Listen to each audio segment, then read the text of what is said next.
Two-step verification adds another layer of security to your account.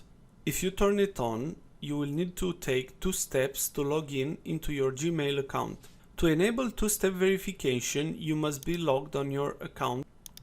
Go to My Account Settings. Go to Security page in Settings. Click on Two-step verification and then Get Started button to sign into your Google account and turn on two-step verification. After you press Get Started, you will need to log in again to your account.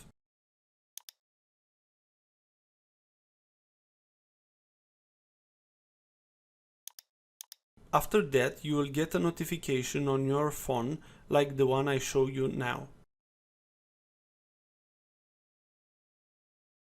After you tap on Yes on the phone, you will have to confirm the phone number.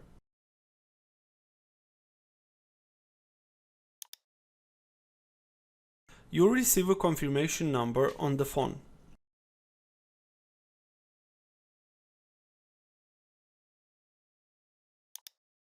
After this, just turn on your two-step verification. Thank you for watching and please thumbs up, share and subscribe. Bye bye.